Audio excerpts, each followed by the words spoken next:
What is up, Rickos and Forgets, and welcome back to another episode of I'm Too Lazy to Do My Hair, so instead I'm just gonna wear a hat. Boom! Now I know it's been a while since you guys have seen this glorious backdrop, and more importantly, this glorious face. And I am here to finally, after much wait, finish off the Jack Frost movie. Now, you see, I had hoped that if I just put it off long enough, the movie would just stop existing, you know? Because I don't need this kind of trauma in my life. Unfortunately, that didn't happen, and so now I am forced to finish this godforsaken movie. Oh, and one more thing before we jump back into it. Quick little recap. This recap is just as much for you guys as it is for me, because it's been so long since I've watched the first 2/3 of this movie that I don't remember where we left off. The last thing that happened was that some, FBI guy came to town. He's like, rah, I'm an FBI guy. I'm better than you, local town sheriff. Cliche thing going on. And then the snowman ran around killing some people. He did some other killing. He does nothing but kill, pretty much. Anyway, the whole town was put onto lockdown, and the wife of the sheriff decided that in the middle of a lockdown was a good time to go back home to get some blankets. The stupidity of people in these movies befuddles me. And so the sheriff, rather than going after his wife himself, sends a different one of his sheriff buddies to go collect his wife. I guess it's convenient for the plot. I don't know. Alright, now that we're caught up as to where we are, let's get back into things.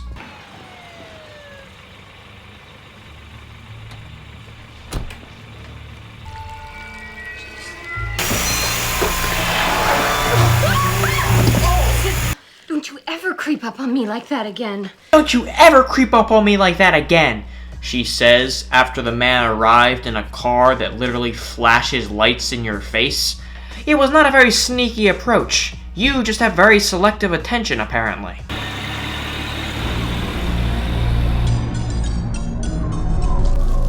I don't think they saw us. Jill, I don't know about this. I don't think it's such a good idea. This has got to be the least efficient lockdown I've ever seen in my entire life. Isn't the entire purpose of a lockdown to keep the people locked down? Ever since it was issued, I've seen more characters outside than I have inside. Does nobody in this goddamn town have a cell phone? Because if they did, they could have called up this girl and been like, hey yo, your mom and your dad are dead and we're in a lockdown. No. Turn on the lights. Come I'll get all scared in the dark. And then I'll need a really big boy to look after me. Big boy? This guy. Okay. There's all sorts of things that turn dudes on, right? Things that she could have said that would make him forget his fears, and and rethink a situation. Be like, maybe this isn't so bad. Calling him Big Boy? How the hell did that work? Hey, Big Boy. Anywho, what follows the Big Boy comment is the least sexy stripping scene in any movie I have ever seen. Because keep in mind, both of these characters are fully decked out in their winter clothing. They got layers on layers on layers. I'm gonna reenact a few guys real quick, alright? Stay put.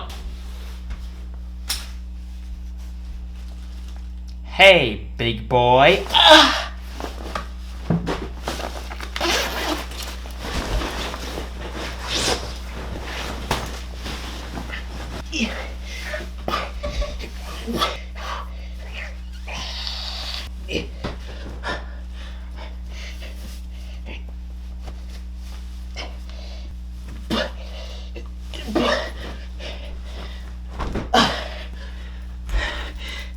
Are you ready to frick now, huh?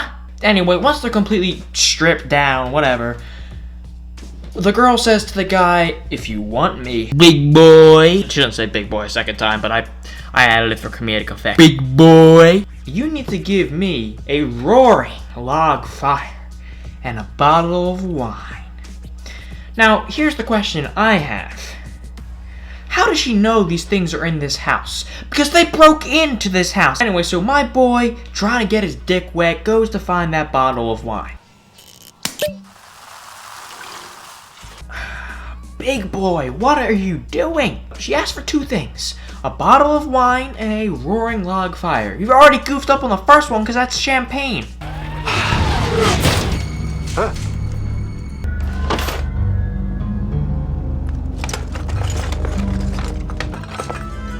Bro, how does this guy know where all the cutlery is in a house that he just broke into? Look, okay, I have friends whose houses I've been going to for years, okay? And if I want a bowl of cereal, it takes me at least 30 minutes to find the goddamn bowls, another 30 to find the goddamn spoons, and probably an hour and a half to actually locate the cereal. That is the most unbelievable part of this entire movie. And yes, I am well aware that there is a radioactive, chemical, crazy snowman serial killer. That is still less believable than finding which drawer has the knives on your first shot in a new house. You've lost me, movie. You killed the immersion with that one. Boo! Boo!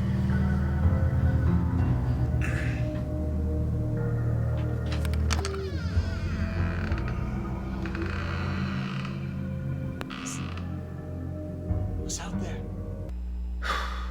If there is somebody indeed out there, Tommy, the last thing you want to do is open the door so that the person out there can now be in there with you. Granted, this is a special circumstance in which the person out there is actually not a person but a serial killer, snowman, soul, chemical creature thing. But, you know, on principle, opening the door, regardless if the thing outside can go under doors, regardless of that, you're still being stupid, Tommy.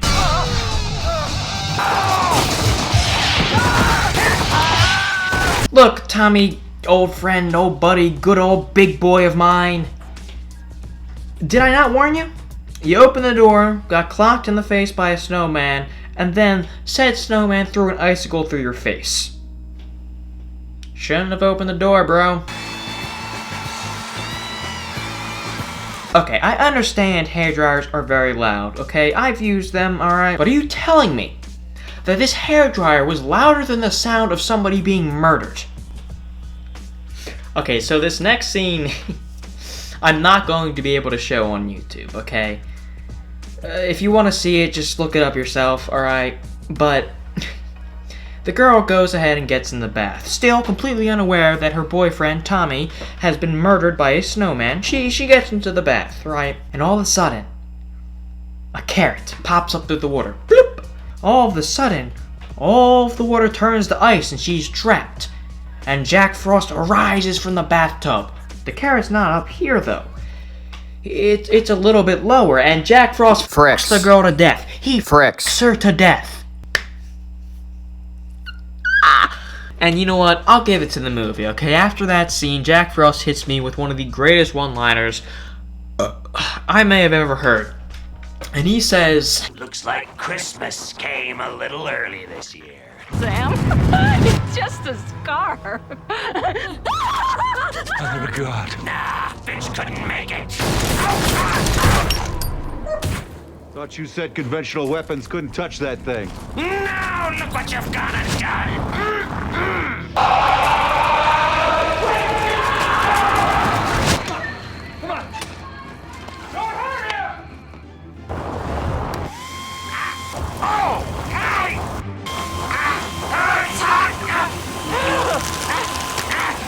Oops. Uh-oh. Heat! We gotta heat this place up! you're telling me that they're only now figuring out that heat was the way to kill this thing? Fine, whatever. You know what? I'll accept that it took them this long to figure out that heat beats snow. Cool, whatever. Except, in the beginning of the movie, at the car accident, there was fire everywhere. Now, if you've had any experience with fire, you would know that fire produces heat. This movie should have ended when it started. He should have died right then and there.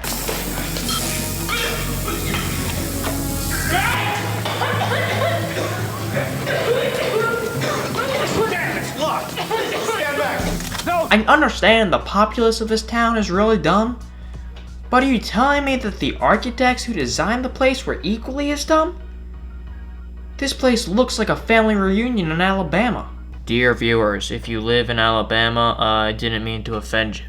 However, 1/4 of your population is illiterate, and that is a statistic. That is a direct statistic. Okay, I'm not trying to be political. Okay, I'm not trying to say this or that or offend anybody, but statistically, Alabama is the dumbest state.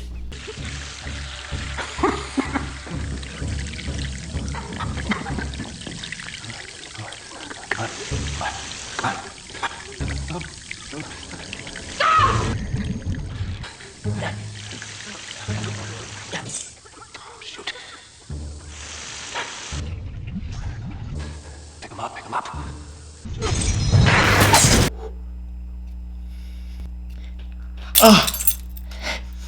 Come on, Sheriff. Come on. Yeah.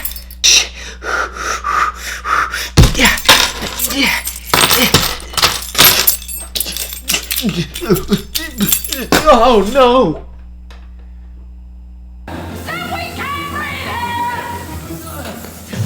Ah! Help me, please, come on. Come on. You're telling me this character decided to stay silent until now? Because whether you're in the cell or out of the cell, I'm sure he had just the same problem with breathing as everybody else in that room did. My man stayed quiet until the plot was like, oh, jump scare, pew! Get out of here with that shit movie! Boo! Boo! Come on!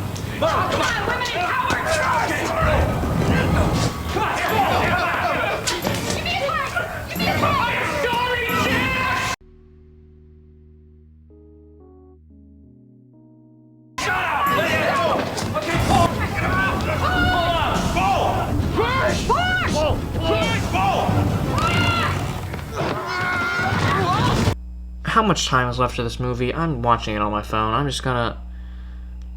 20 minutes? Oh, sweet Jesus. It's broken me, man. It's... Oh. Come on, shoot it. Those are not your orders.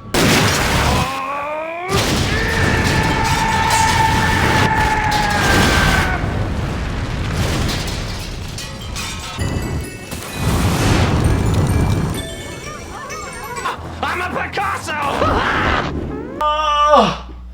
How much more heat could you actually ask for? He just blew up the entire sheriff's station, put the entire place on fire, and that wasn't enough heat to kill the thing? Especially when he had such a visceral reaction to a goddamn hairdryer. You're telling me that the hairdryer produced more heat than an entire building exploding? And then again, this movie has completely ignored science before, so why start now? Son of a bitch, I just... Frost manifestation is my proof. It's invaluable. We cannot destroy it. Don't you get it? So remember earlier when I said, does nobody in this goddamn town have a cell phone? Well, here it comes up again. You don't need the physical thing for your proof, bucko. Just take a video of it. Boom, there's your proof. Now kill the thing. I suppose it's possible that the sustained heat could agitate the molecules sufficiently to destroy the helix. Fine, but how the hell do we lure him down there? We don't lure him. We force him. Sheriff, what?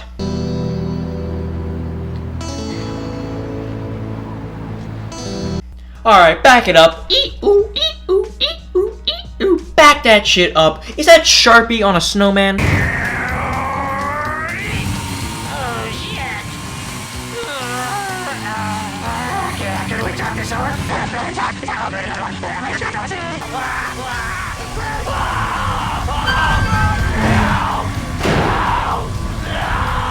Alright, so it was at this point that my camera died, so the rest of this video is just going to be voiceover. And commentary as far as that scene goes, that was stupid. It was just very, very, very stupid. Especially the part where they tried to trick me into believing that extension cords could ever be that long. Has it finished? Oh, yeah, it's all gone, honey. Poof like magic. I told you the snowman did it. Oh, listen, I need for you to get to a phone. We're gonna need some medical help. Oh, so they do have phones in this universe. This should not have been the first time they decided to use them. At least you've still got your records, right? Listen, say... Oh, shit.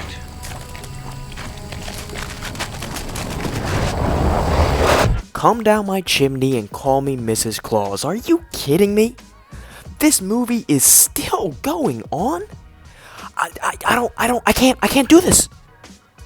Like, you guys can't see my face right now, but I am in pain. I am suffering.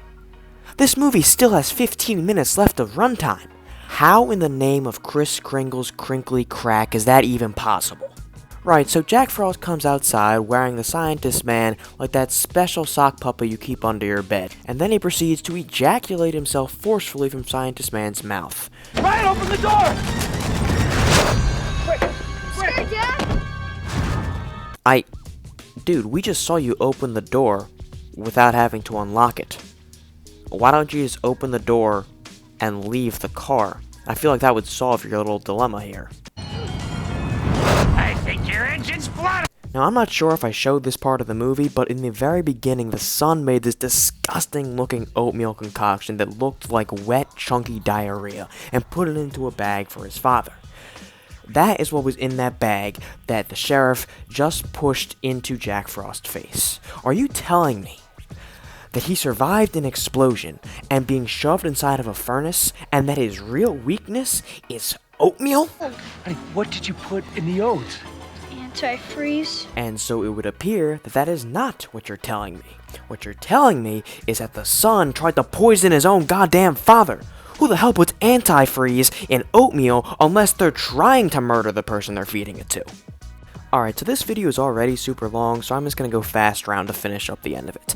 Basically, after the snowman gets hit by a truck, the sheriff says to the dude driving the truck, I think his name was Paul, he's like, yo, go collect all the antifreeze you can, fill up the bed of your truck with it.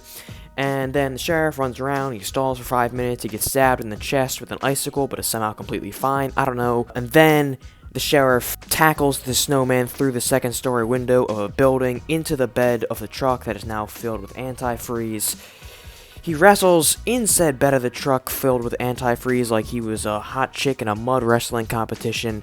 The snowman dies, they drain all the antifreeze into a bunch of little bottles, and then they take those bottles and they bury them, and then just before the credits roll, one of the bottles starts moving, setting us up for the second Jack Frost, which does exist, so if you guys want to see me watch that, I probably won't do it, but if you really want to see it, let me know in the comments, and if enough people say, yo, I want to see the next one, then I might do it. Alright, that's all I've got for this video. Thank you so much for watching. I apologize for not saying welcome to the Arctic in the beginning. You guys are probably going to eat me alive in the comments.